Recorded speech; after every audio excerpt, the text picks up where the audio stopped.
Okay, before we get started, I want us to go around the room, introduce ourselves, indicate who you are, what brings you here, and how you found out about today's session.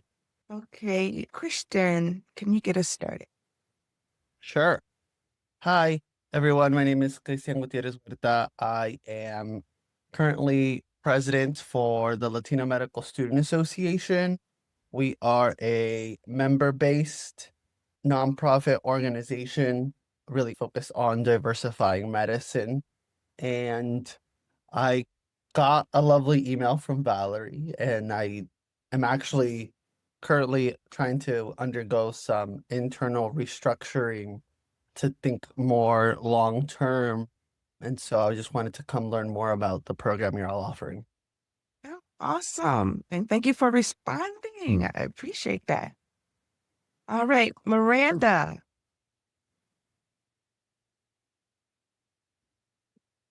Hello?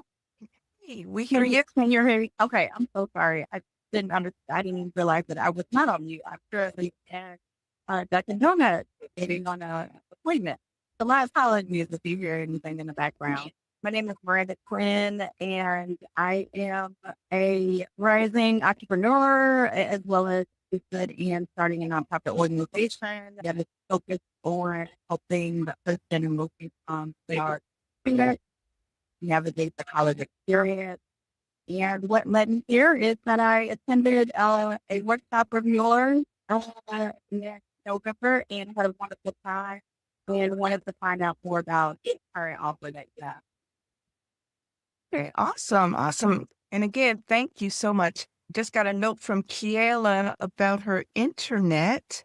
Kiela, if you could just introduce yourself in chat and we will, we'll look at that. All right. In the meantime, Sydney, can you introduce yourself?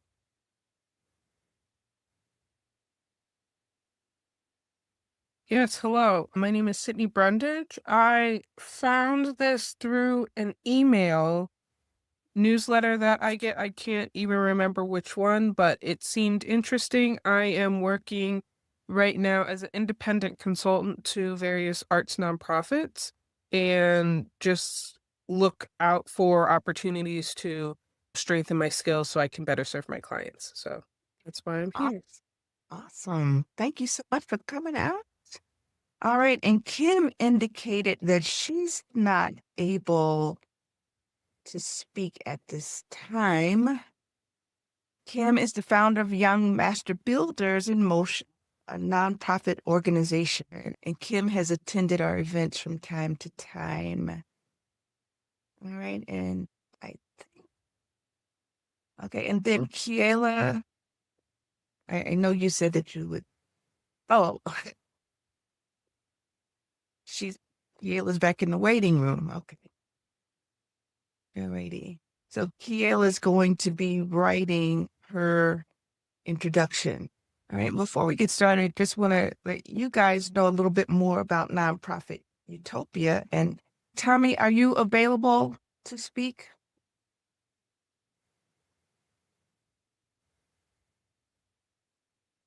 Okay, so I just want to let you know a little bit about Nonprofit Utopia. We were founded in 2018 as an online community. And before that, I started my consulting practice in 2003. So my consulting practice has been folded into Nonprofit Utopia. I focus on organizational development, so helping people do things like board development, leadership development. We do capacity assessments from the top down for your organization. We also do DISC assessments, which is a leadership assessment tool to help people understand the psychology behind why they like the environments they like and their preferences in the environments as well as how they communicate. And that tool is used to help teams get stronger. What I noticed over the years facilitating an online community is we share a lot of information. Sometimes we get really good interaction, sometimes we don't. And we also know that while online communities can be very helpful, they are not the end all, right? So I looked at the experiences that we had with our online community, looked at the successes that we were getting with programs like our R2 capacity building and beyond program, as well as our capacity building for community healers. And those were very comprehensive programs where we took people through 15 weeks of workshops, did pre and post tests, and we noticed that those folks who came together around a common cause, so to speak, were much more engaged. In fact, those programs ended about a year ago. Folks are still keeping in touch with one another. They're still coalescing around specific projects, texting each other. And we want to elevate that kind of interaction around fundraising. We know that fundraising continues to be a challenge regardless of what level your organization is. And we want to make sure that we give people the proper support. So the way this community is structured is we're going to have the online community, right? There will be a weekly cadence of things like articles and posts where we focus on one thing at a time. Actually, we have one monthly theme for each month, and we are very intentional about guiding you without this being a class, if that makes sense. The focus is going to be community engagement and us helping one another move from where we are to where we want to be. This is for people who want to either raise their first $25,000 or to increase fundraising by 25%. All right. So fundraising for newbies, the folks who want to raise $25,000, we're going to start that in May. And the reason we're starting that in May is because we have a course in between. We have a course that's launching. It's 90 days to a new nonprofit. We're going to be doing that in February. And by the time people go through that course, they should have a fully compliant organization, and we will give them the tools that they need to go to the next level and raise their first $25,000. This is for folks who, in January, people who want to take their fundraising to the next 25%. Oh, I love it. I love it. 25% is not enough for Kiela. She wants to double her. She wants to go from 50% to 100%. So yeah, we can help you with that too. All right. So again, this is going to be a guided experience. You will have pressure from one another, dip pressure from one another to meet your goals. So you're going to share your goals with one another, share your struggles. And we also admonish you that this is just like Las Vegas.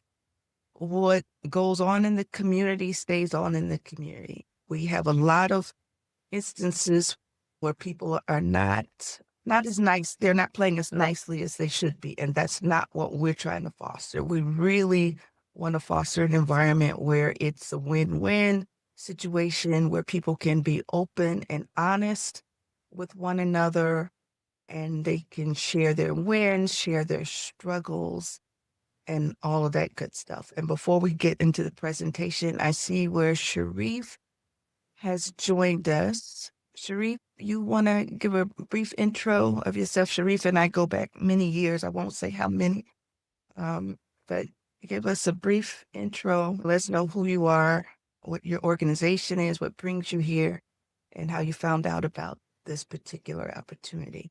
And while he's doing that, I'm going to share my screen. Good morning, everybody. Sharif Walker. I'm the president and CEO at Bethel New Life on Chicago's West Side. I have been a part of Valerie Leonard's sessions for, I don't want to say how many years, Valerie, but it's been a long time, pretty much as long as I've been in not-for-profit work. And I always pick up things that can help me move forward. And it's been a long time since I've been in not-for-profit work. So it's always good to be on your calls and picking up new information and getting reminded of some old information that help us move things forward. So Thank you for this invite once again. And we're looking forward to picking up some things today that can move us forward. Okay, awesome. Thank you. Thank you so much. Thank you. All righty. So basically, we're going to give you a few tips today. This is not a class. It's not a workshop, but I still hope that you walk away learning some things. So we're going to focus on why nonprofits struggle to get funded. And I'm sure we all have our own war stories, right? Our stories are individual to ourselves, but I think in some ways universal. We want to give you a sense for what we're going to focus on. We're not going to give you the full method, but we will give you a taste. And then we're going to give you an opportunity to decide whether or not this is the fit for you. And again, we're looking for people who are interested in achieving their goals, but people who are also willing to share information, as opposed to, we have all been in communities where you might have one or two people sharing and the other people, they may not necessarily feel confident enough to share, or they might just be lurking. That's not what we're trying to achieve here. We want to create a situation of reciprocity. We're not necessarily experts. We're not trying to create a situation where there's one or two experts, but we want to go on a journey together with no judgment. For today, we're going to go through a diagnostic conversation. You'll be able to ask yourself some very real questions and answer them for yourself. And if you're not too shy, share responses. I want to give you an overview of the focus areas for the community. I want to give you a chance to determine whether or not this is a good fit for you. And again, this is not training. This is not a workshop. We're not going through a walkthrough of all of the tools. If you decide to join, we'll make sure that you're fully oriented on the system and on the quote unquote rules, so to speak. But that's not why we're here today. And then this is not a substitute for community-based work. In fact, when you join, there's nothing that can substitute the effort that you're going to be putting in it. We're here to provide support. We're here to provide tools and all of that good stuff. As I indicated before, I started Nonprofit Utopia in 2018. The original goal was to develop the next generation of ethical nonprofit leaders. I have seen in my lifetime a lot of unethical behavior from people who are mission driven. And sometimes this unethical behavior is not caused from people being evil, so to speak. But when you're dealing with the IRS, doesn't care, right? They see what is. And sometimes ignorance is not an excuse. So we are definitely focused on making sure that whatever we do, it's always ethical and coming from a position of good love, right? So it's built on experience, the good experiences as well as bad experiences, the lessons learned. Again, our original mission was to train the next generation of ethical leaders. As you can see from my blonde hair, that I only have a few years left before I leave the scene. I think I have a lot to share. I want to make sure that younger people can absorb as much of it as possible. But it occurred to me that emerging leaders are not necessarily always young leaders. We're all emerging leaders. I'm 62 years old and I'm still emerging, even though some people would call me seasoned or overqualified in some areas. But I want to be one of those people that learn until I die. And I'm also one of those people who does not hoard knowledge. I share whatever I can get. So this time we're going to be focusing on fundraising. It's the Impact Circle. So we're going from the Nonprofit Utopia online community to the Nonprofit Utopia Impact Circle. And this is geared toward people, again, they either want to raise their first $25,000 or have a goal of raising 25% more. And Kiela, the super achiever that she's always been, I ain't settling for no 25%. I want 50% or 100%. So she wants to double where she is. And I ain't mad at her. I think that's absolutely beautiful. I think it's absolutely possible. We're going to help you put a roadmap in place, and you'll get feedback from the community in doing that. And that goes for each of us. And again, we want to make sure that we're always grounded in integrity. We want to be open and honest and transparent in our communications. And we also want to make sure that we don't go and repeat trade secrets. We want to be trusted partners so that we can go deeper and get a better experience. We always want to focus on compliance. It's been my experience. I don't care what kind of work I'm doing with organizations. All roads lead to compliance, and compliance is critical, absolutely critical when you're seeking dollars. I've heard horror stories, and I'm sure you have as well, about people who were in line. They were just in line to get a windfall, and then they got a call back. Oh, I'm sorry, we can't give you this money that we set aside for you. Why? Because they didn't do their Form 990s, they didn't report to the state, and all of that stuff. Most importantly, we want to make sure that you have the systems in place to maintain sustainability. So again, this is all about fundraising, but if you are experienced in this, and most of you are, at the end of the day, people are not giving money just to your programs because they make them feel warm and fuzzy inside. They're looking at your capacity. They're looking at their systems. They're going to make sure that at the end of the day, you're going to be a wise and excellent steward over what they give you, and you're going to be in a position to make impact and grow. So at this point, we're going to give you a few tips as to why organizations don't get funded. And I'm sure this is not new to you, but this is going to give us a good exercise to talk to one another. All right. So we know that it's not about passion, because if it was about passion, every one of us would be running multi-billion-dollar organizations, right? Because there's more than enough passion to go around in this room to raise lots and lots of money. So in many instances, not every instance, but in many instances, it's a systems problem, not just process when we talk about systems, but we're talking about a whole ecosystem. So we're going to, in the next few slides, look at some of the 10 most common gaps. And the good thing is every one of them is fixable if we have the right structure, if we have the right support behind us. All right, so reason number one, weak or unclear case for support.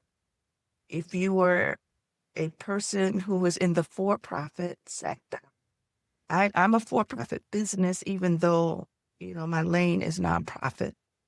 This goes for me. So for me, when I am, instead of looking at a case for support, my value proposition is not clear. So for you as a nonprofit, your case for support, that's your value proposition. Why should people invest in you? So you think that this is your mutual fund prospectus, so to speak. Before you put one red cent in that mutual fund, you want to kick the tires, and you want to understand the track record. You want to understand the philosophy of the investor, blah, blah, blah, blah, blah. So the same thing goes for us. If we're running organizations, we're looking for investors to invest in us, or if we are looking for foundations to invest in us. All right. So no judgment here. In the chat, if you can clearly explain why your organization should be funded right now. So today, if someone asks you why they should fund you, can you say that clearly? If you can, type a 1 in the chat.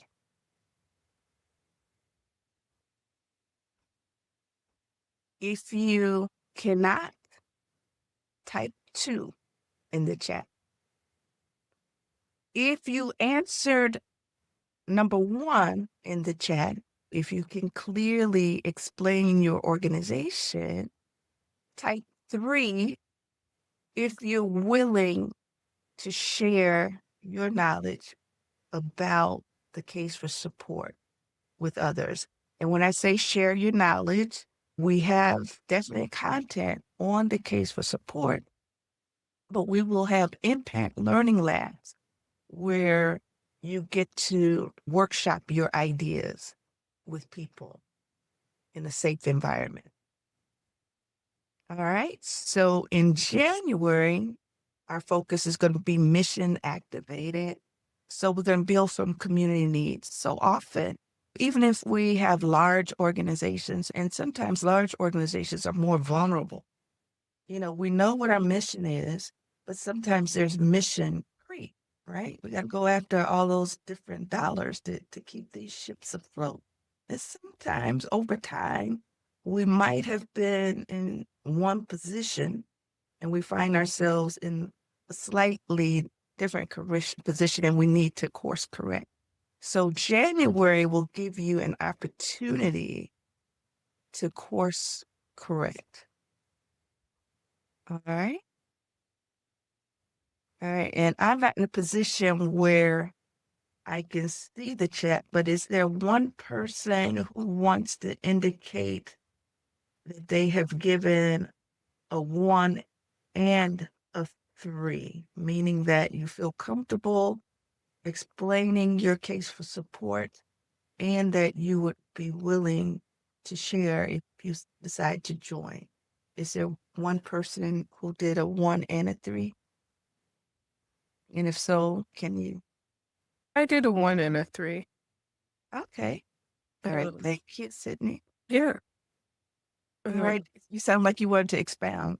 I was going to say, do you want me? I'm happy to expound. I'll talk in terms of my clients because they're the nonprofits that I'm working with as opposed to my consulting, which is more of the for-profit aspect of.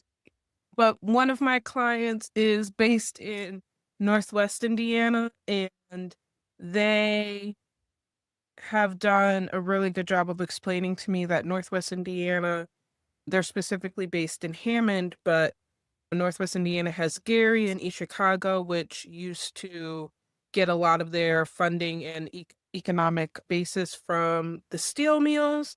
And Hammond isn't as steel mill historically based, but the whole region is very industry minded and industry based. And a lot of industry has left the region and has left it very economically less fortunate, I guess I'll say. Yeah. And so this organization is an arts nonprofit that focuses on providing quality arts education, particularly to students, but also to adults.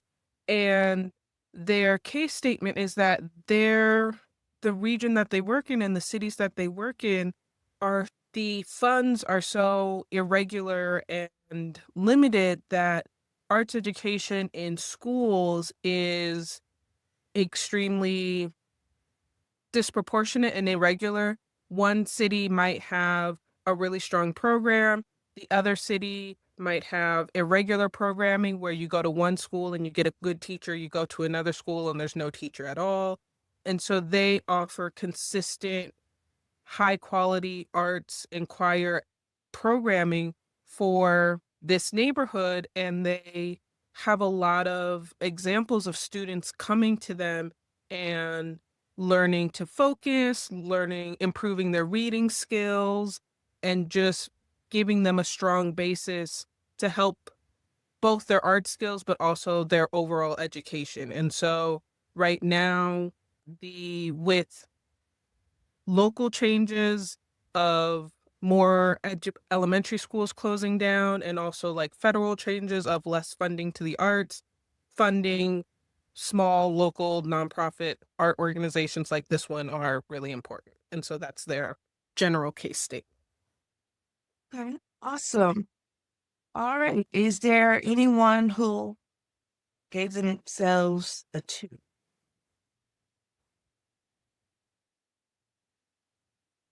All right. I didn't see the chat, so I was This is decided to. I'm sorry. This is Yayla speaking. yes. Valerie. I actually gave myself a 1 and a 2. Okay. The 1 is on paper, yes. Like the clarity is there. It's the succinct verbal communication of it, because sometimes the passion can cause me to really like go down the rabbit hole or get into too granular. So that's my answer. Awesome. All righty. So I got 9 more of these, so can't spend quite as much time on them. But I just wanted to get a sense for where we are in the room. All right. So number 2, programs aren't clearly fundable. So the question is, do your programs show outcomes funders recognize? And then I guess on the flip side, do you struggle with that? Because I think it sounds like it's an easy thing to do. I'll give you an example from my time running a nonprofit. I developed a program logic model and design programs, and one of them was a youth program. We had a youth media program, and it was designed to use the media, give students media skills to improve their written communication and their oral communication. And we had all these goals and objectives. And lo and behold, a year later, I heard these kids who had gone through our program using all kinds of broken English. Their spelling was atrocious. And I just felt like a failure, right? We had hit all of our numbers, but yet, in my opinion, we missed the mark of having kids. Maybe verbally they were better, but this written stuff was not there. And we analyzed that thing and come to find out our outcomes really weren't outcomes. Our goals and objectives were really process oriented and not outcome objective, not outcome oriented. So it wasn't like it was garbage in, garbage out, but we got out of it what we put into it. So that was a very painful lesson. And we found ourselves back into a, when the consultants came, we were backing into a review of our programs, and it was quite embarrassing, I thought, because all we could offer them was fluffy stories. We did not design the program such that the evaluator, when they came in, could really hone in on real impact. And we knew at a gut level we were making a difference, but we didn't design the program in such a way that we could demonstrate beyond the fuzzy stories and beautiful pictures and the before and after of the gardens, right? And the beautiful pictures of the kids. And you don't want that. And that's a very common problem. Number 3, no diversified revenue strategy. A question for you. Do you feel over-reliant on 1 or 2 funding sources? And I'm not going to ask you to respond there. And I can imagine a lot of people are feeling the pinch, especially if you depend on government funding. I can tell you I'm feeling the pinch from government contracts as a result of some decisions that have been made.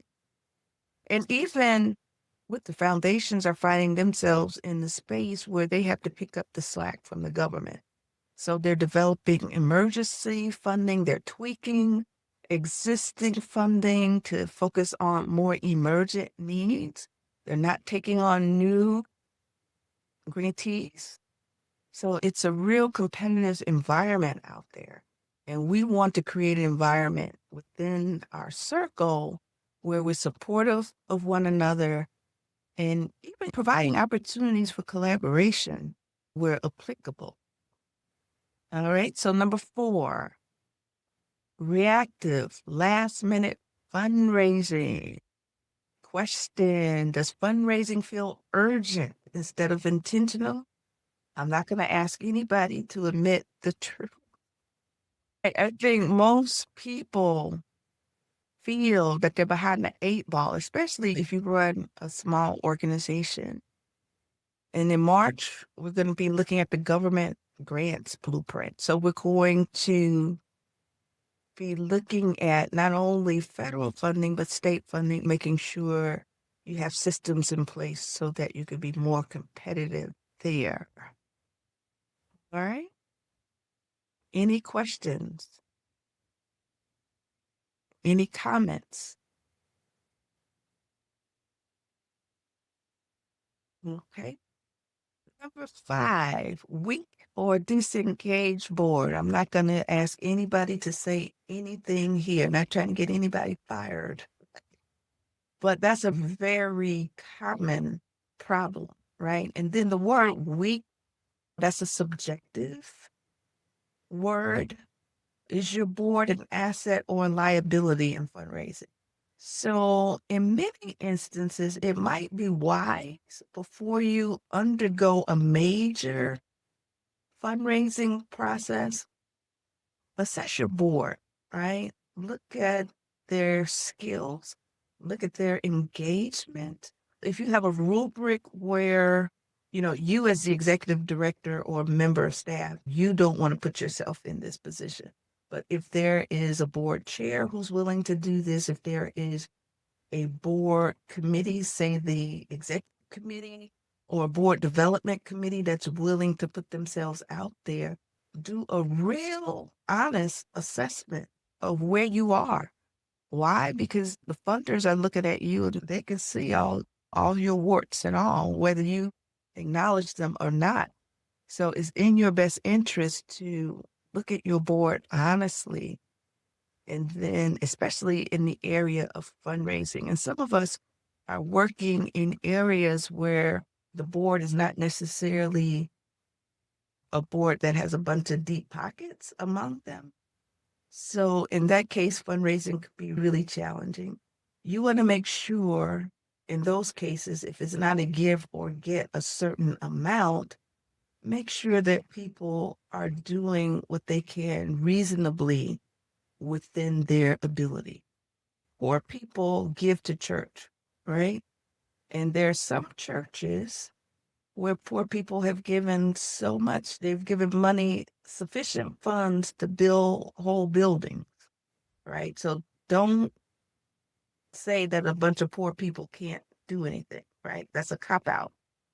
So we need to be able to tap into what it is that drives people, even people who are not of means, to give. Not only to give, but to raise money. So in October, we're gearing up for Giving Tuesday, laying the groundwork. We're going to be looking at big gifts and big deals.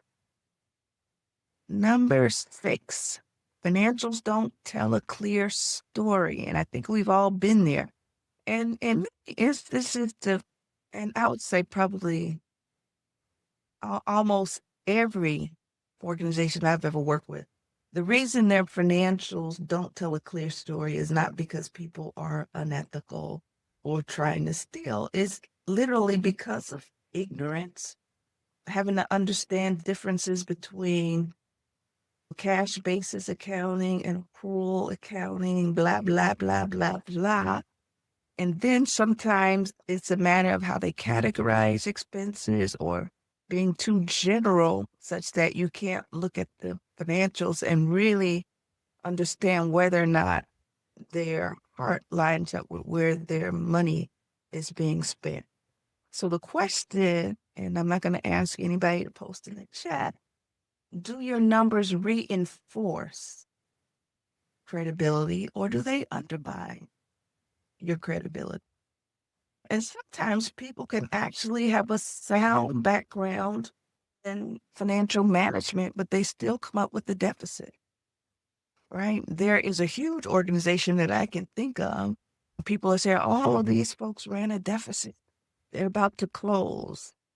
And it's not really true. If you get behind the numbers, if you talk to the people, they actually had a surplus a year or so ago.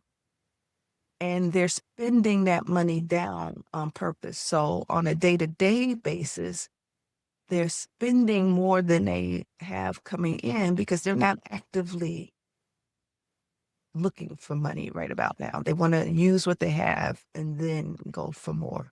So make sure that whatever your numbers are, you look at them objectively like an outsider. And if there's some questions that you have, anticipate the questions that they may have.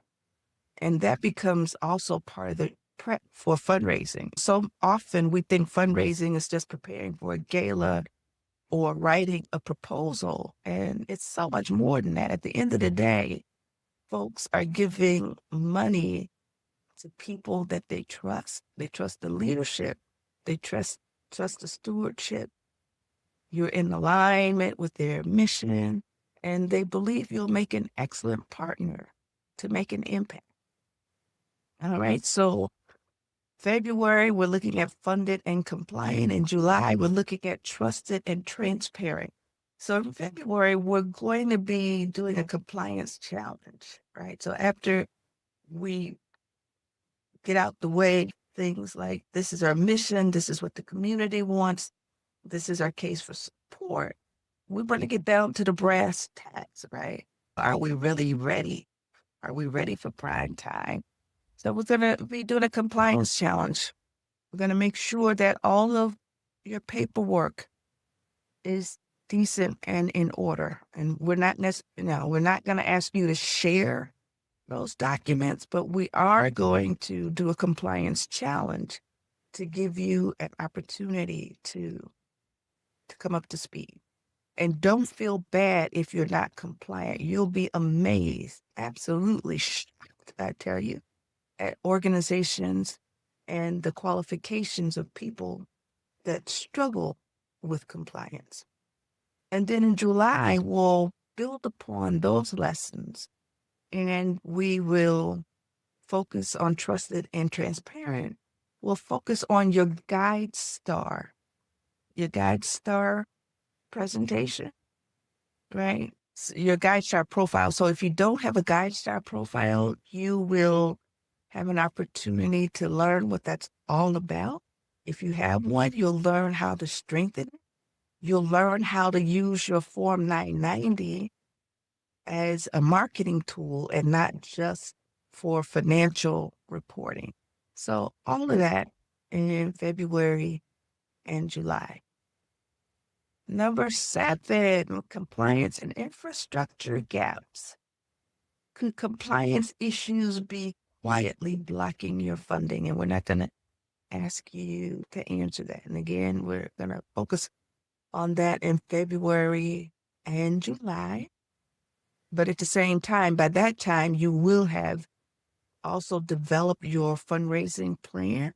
So we're going to serve as a mastermind group to one another, coaching one another, encouraging one another as we go through our plans and our implementation for our fundraising. All right. Number 8, for funder fit. Are you applying for funding that's close enough but not really there? So in March, we're going to be looking at the government grants funding blueprint. And then in April, we're going to be looking at philanthropy. So looking at public financing as well as private financing for your programs and making sure that there's mission alignment. Sometimes you're going to have to tweak your message just a little bit, but if you have to tweak your message to a point where you're doing cartwheels, I guarantee you'll regret it even if you do get the money. I can remember a time when we got funding from the city and it required so many gyrations from us to be the organization that we started out. At the end of the year, I said, please take it. They begged me to keep it, and I begged them to take it back. And we gave it back because it really was causing us to be something different than what we intended to be. Number 9, weak or inconsistent pitch.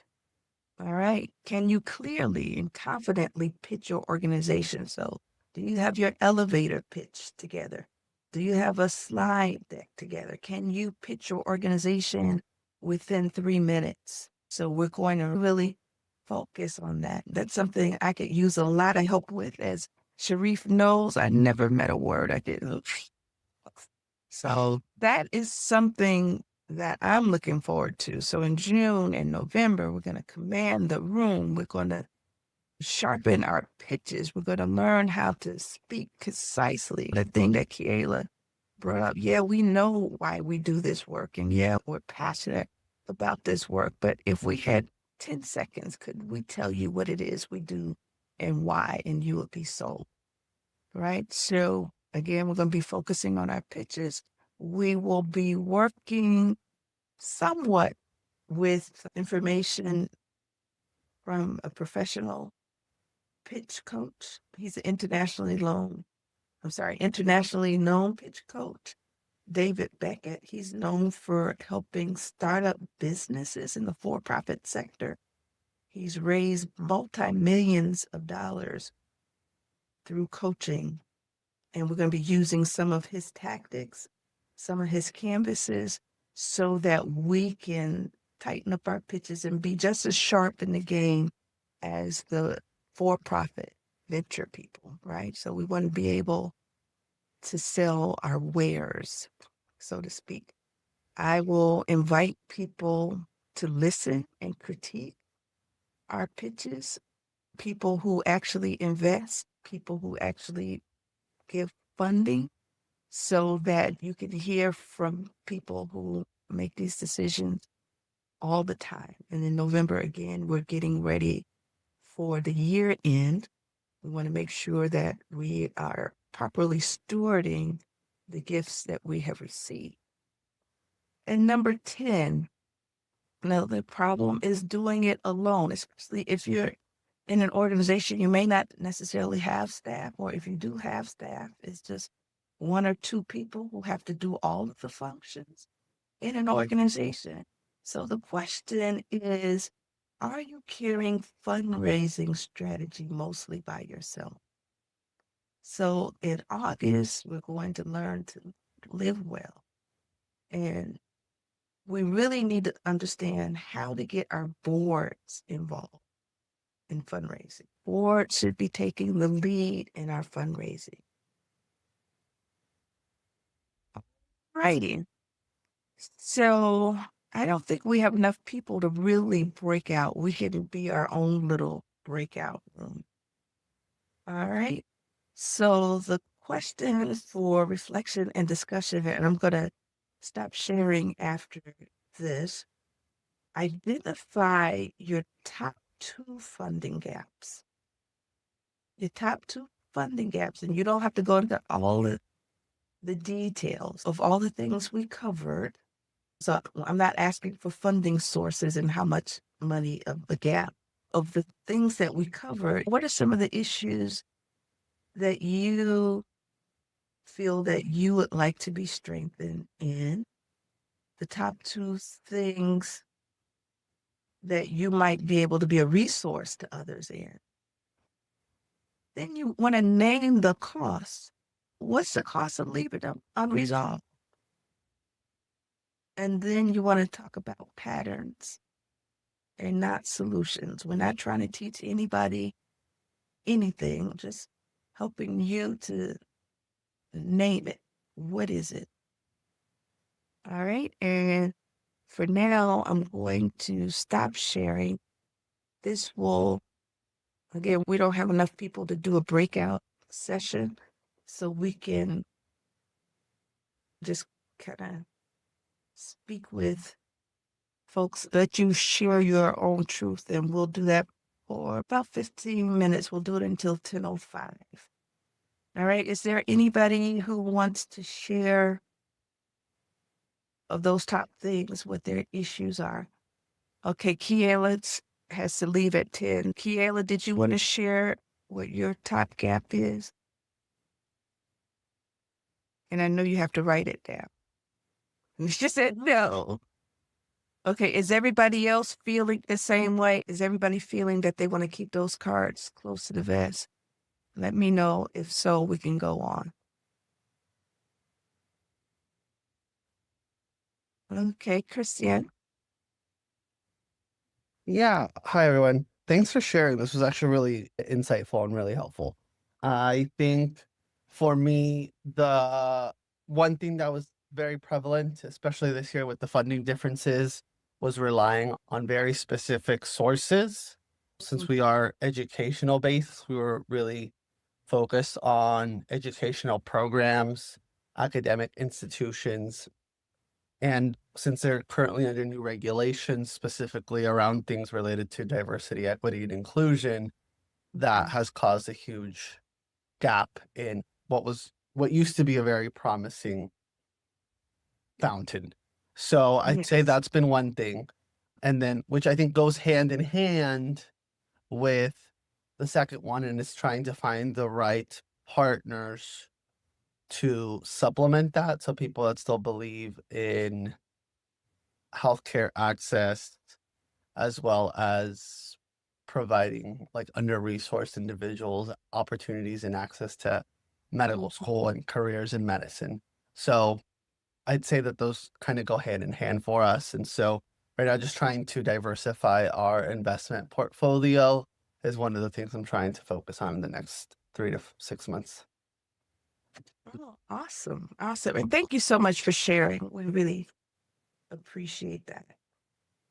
All right. Sharif, do you care to share, or is it something you prefer to keep close? Give me a couple moments to think about that, and I will share, but give me a few days. Awesome. Awesome. Tommy, are you with us?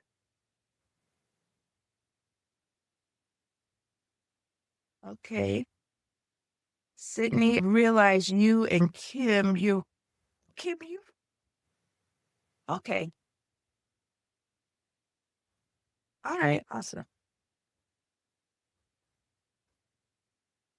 Okay. Kim, did you want to share?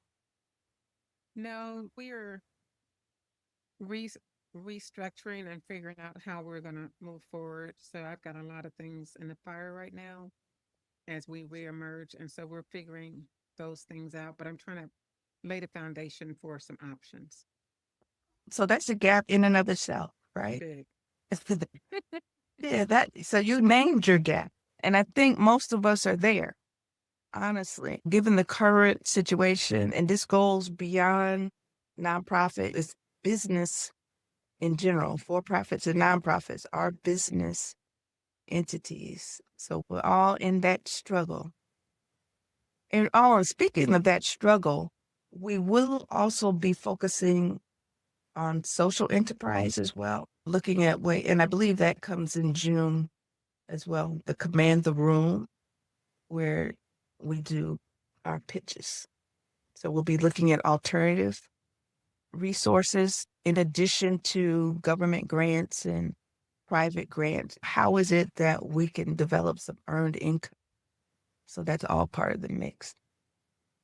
All right, Sydney, what are you seeing with your clients in terms of their gaps based on what we talked about? Yeah, I would definitely say what Kim just described really reflects one of my clients really well.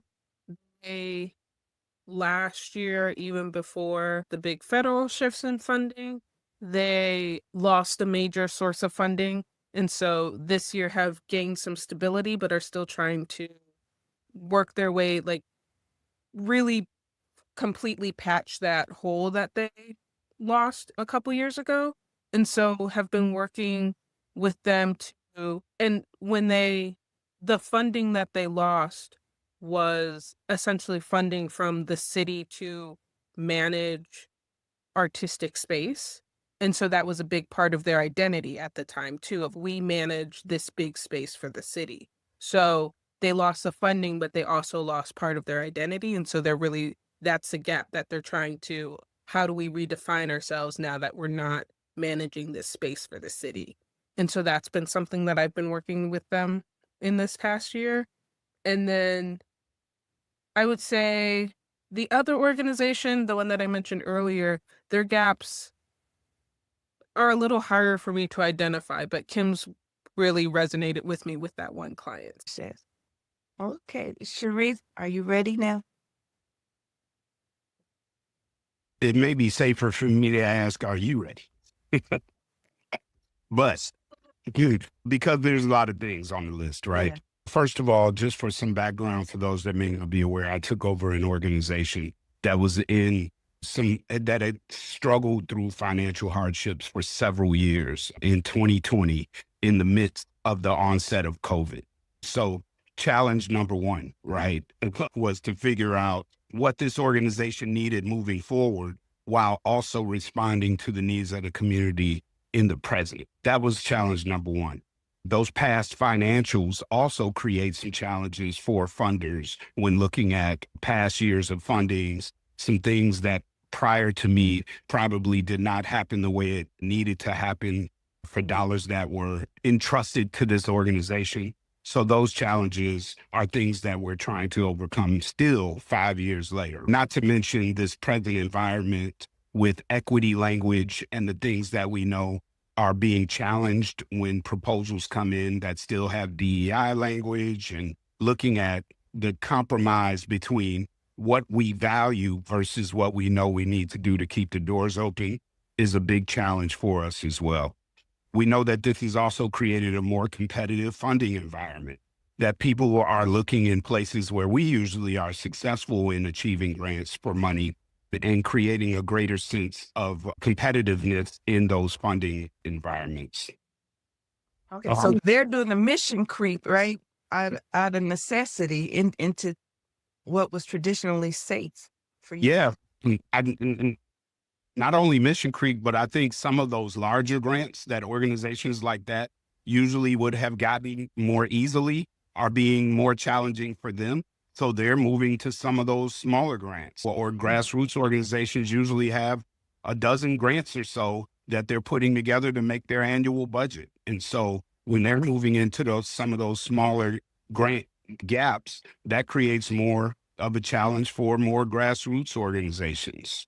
I only got a couple more assumptions around gatekeepers, right? That a lot of our communities have organizations that have stepped into a assumed gatekeeper role. So funders that are external to the community look to those organizations to be the gatekeeper for funding for that community. And so you don't get direct funding. You have to go to the assumed gatekeeper in order to see if you can get funding for certain initiatives from there. And we have a large campus on the West Side, 9-acre campus. That is an older campus, 125-year-old campus, which was an old hospital building.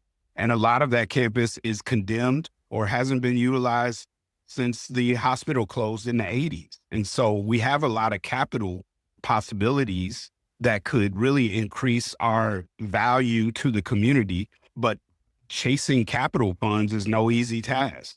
Where do you get money to do new builds or renovate spaces and increase the capacity of your organization when you're in this very competitive funding market? That's beautiful. Thank you so much for sharing. There more? I feel like there's more. There's always more, but those are the at the top of the list of our challenges right now. And of course, there's always not-for-profits. As not-for-profits, our budgets are always challenging. And so staffing is it's become a regular thing for me, that you want to go out and find the best talent available, but are you able to compete in that salary market for the best talent available? So a lot of times you get prospective talent that you have to coach up and develop over the years. And as soon as you develop that staffing up, then somebody makes them an offer they can't refuse, and they take all of that talent that you've developed out the door. And so you start from zero, maybe every 2, 3, 4 years. And that in itself is challenging when you're trying to live up to the expectations of funders, and you're having to also do staff development year to year over the years. You unpacked a whole lot, But it's fundraising, right? That's right. That's part of the challenge, right? That's what we're up against day to day. Yes, yes. Oh, wow. This has been an awesome session for me. I learned a lot. I'm enjoying hearing the stories. I'm not quite finished with the session, but typically what I do when I have Zooms and information sessions like this, and I've never done anything quite like this, I typically send recordings out for people to see what they've missed, but I'm not quite sure if it's appropriate for me to send this video because I'm hearing some really good stuff, and in keeping with our mantra, what goes on in the community stays in the community. I don't want to share things that people don't want shared. Any thoughts? Should I just give this video to the people who shared and keep it at that, and then just let people know if they want to learn more, they can talk to me? Or are you okay with me sharing this out?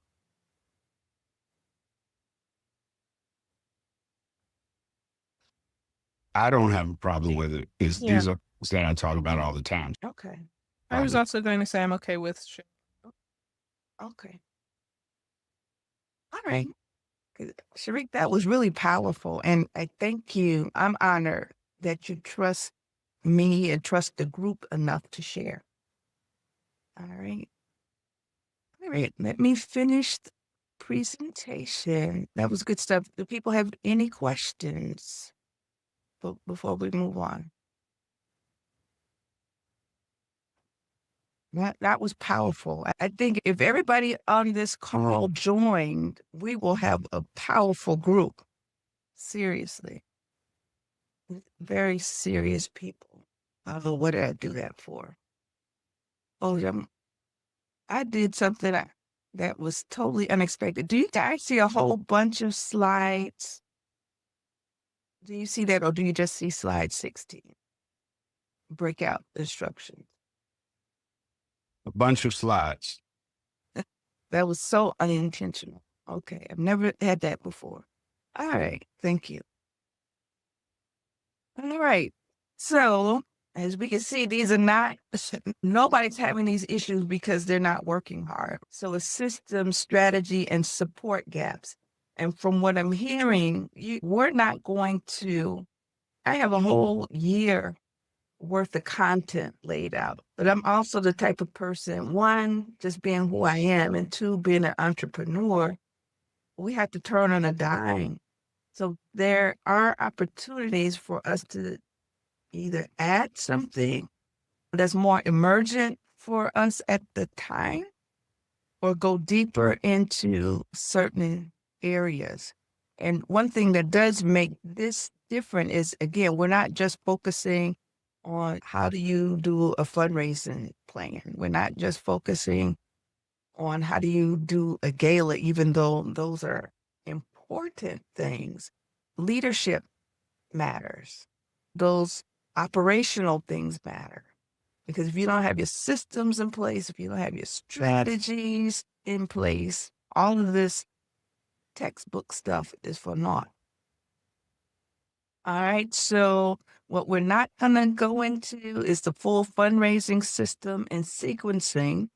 And we're not going to go into the tools and templates and methods. Just trust the process. Trust me that there are a lot of things that you will have at your disposal.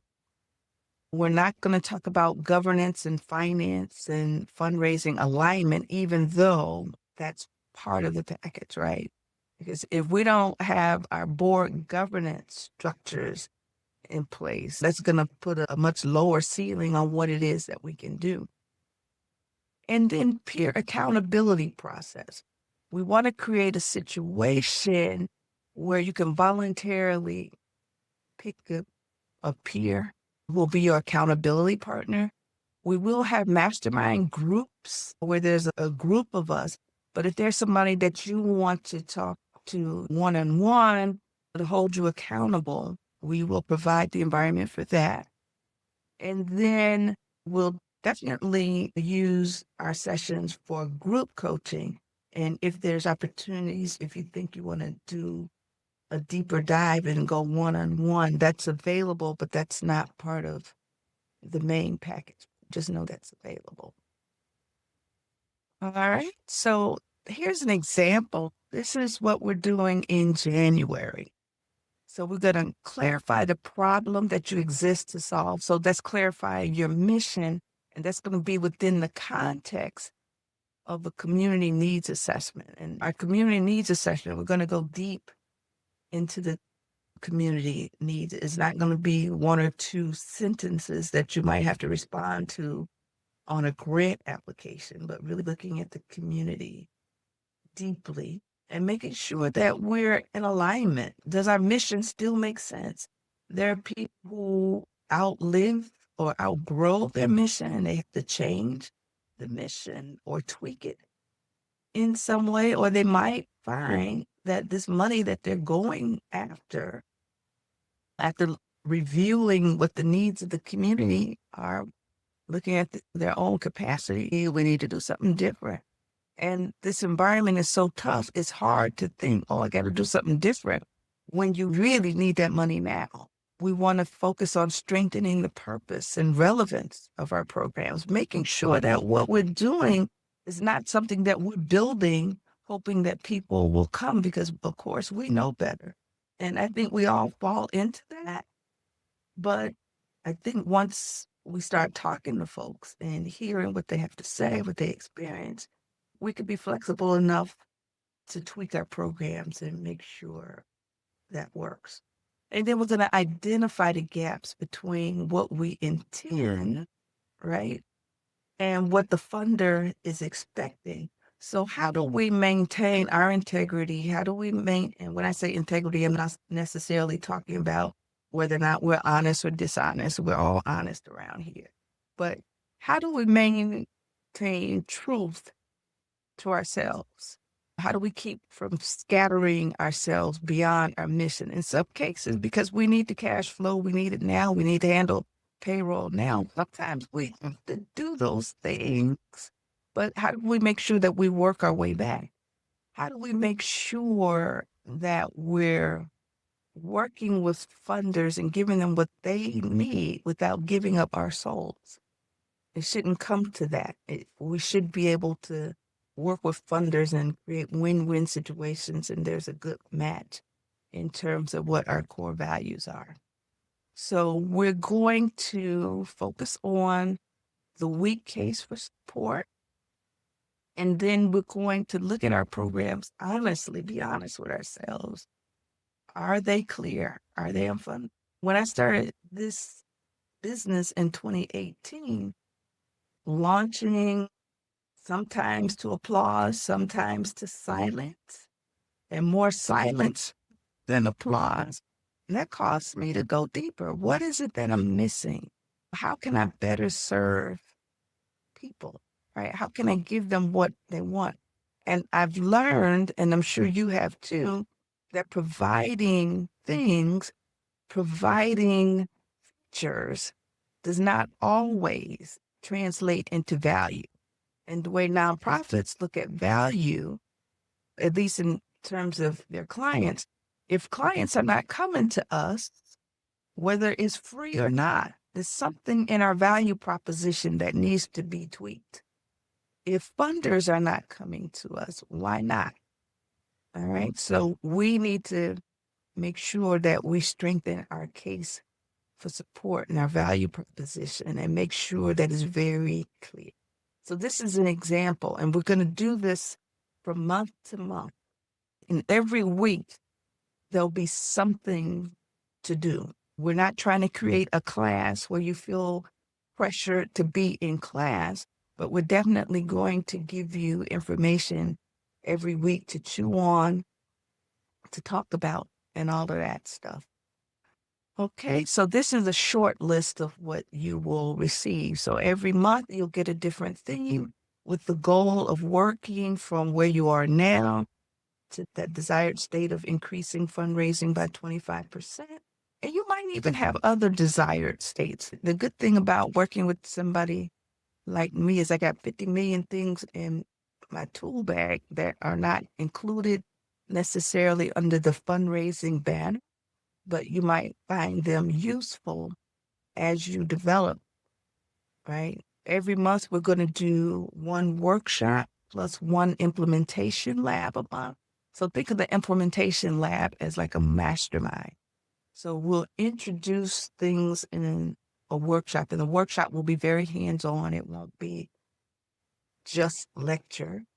And then in the second session, which will be 1 or 2 weeks after that, we'll have a chance to workshop what we have, use the group as a sounding board. And you'll also get peer learning and accountability. If you choose to have an accountability partner, that's great. If you choose not to, that's okay too. But you will definitely get that peer learning. And this is with the one caveat that everybody is participating, but you can see if this group here today is any indication, we're not going to have any problems with people giving and taking. Grant Station, you will get, okay, does everybody know what Grant Station is? If not, I'll just say what it is just in case. Grant Station is an online platform that you can use to research grant opportunities. So they have access to grant opportunities in the public sector, private sector, locally, nationally, and some international. So you'll be able to do your prospect grant search there. You can also develop your strategy there, your calendar. So it's a full system, but this is just for looking for grants. And I think that's a very powerful tool in and of itself. Typically, that value in and of itself is over $500, right? So that will be included in this package. And then we'll also have access to content from David Beck. We will practice our pitches, try to get them down to 3 minutes, but we'll also develop pitch decks too. Sometimes you don't have to do things in 3 minutes, but if you can get it down to 3 minutes, you know your stuff. And the most important thing is the people who are trusted, people who can keep things in confidence, and people who, they will share your struggles, right? So who is this for? Who is it not for? We want people who want to develop sustainable systems and not just one-offs. So we're looking at this holistically. We're going to take you through all of the domains of fundraising. And depending on the will of the group, if there are people who are interested in sitting for the CFRE exam, Certified Fundraising Executive exam, if you're wanting to do that, we can arrange a study group for that. That again is not part of the main thing, but if people want to try their hands at that, you can do that. And it's also for people who value integrity and accountability, right? And I don't need to say more for that. Given the people on this call and the way you have responded, I know that's not a problem. People who are ready to engage. So we're not looking for people to just come and lurk, right? So if you're one who likes to come to groups and lurk and hear but not contribute, this is probably, no, it's not probably, this is not for you. It's not fair to people who are pouring their hearts and souls into it, and you take what they give without giving back. So if that's you, this is not for you. If you are someone who's looking for a shortcut, this is not for you, because all of us know that this is a developmental process.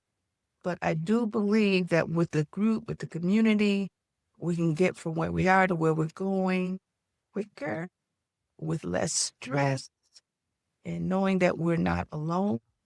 And this is not for passive learners. There's going to be a lot to learn, a lot of information. You're probably not going to use everything, but you have to be one who's willing to learn and take advantage of what's before you. So here is the roadmap. We've got the enrollment and launch. So enrollment is open now. I will send you a link that you can enroll. And we're going to start in earnest January 5th. So don't be alarmed if there's no activity right about now. If you want to start posting, you can, but don't be alarmed if there's not a lot of activity. There's a holiday, and we're not going to start this in earnest until January 5th. So the cost is $19.97 per year if you do it in a lump sum. It's $175 a month if you want to do monthly installments. But if you join before Christmas, it's $14.99 or $135 per month. All right. So remember, this is not about information. It's not about all the stuff that I can throw at you. I think everybody on this call knows I can throw a lot of stuff at you. I will throw a lot of stuff about you, but that's not what it's about. It's not about me. It's not about the content that you're going to give. It's about community. So if you're ready to stop doing this all by yourself, we would just absolutely love to have you. All right. So I'm done with the screen sharing. Okay. Got it, Kim. Thank you. Thank you. And I know you overstayed. You stayed a little bit longer than you anticipated. All right. Are there any questions? Let me see. Okay, I think everybody has probably had an opportunity to read Kiela's intro. And so paper. Okay. All righty. All right. So are there any questions, any comments before we go? We'll be going shortly.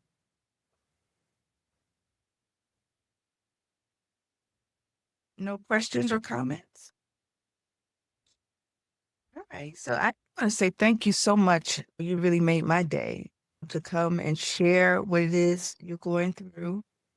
You give me ideas as to some other things we can add or some things we could take away to make this more meaningful. And just know that if and when you join this group, you have a voice. People may call me a dictator. Only some of that is true. No, seriously, I try my best not to be a dictator. I try to incorporate ideas I get from others. And this is a community. It's not meant to be the Valerie Leonard show. The stuff, even though we have everything charted out, it's not written in stone. If there's some things that need to be changed, they will be changed. And if you want to take the lead on some things, we will provide opportunity for member-led content as well. That gives you the opportunity to strengthen your leadership as well. All right. So if there are no further questions, I'm going to dismiss us, and I'll send you the replay as well as a link to join should you decide to join.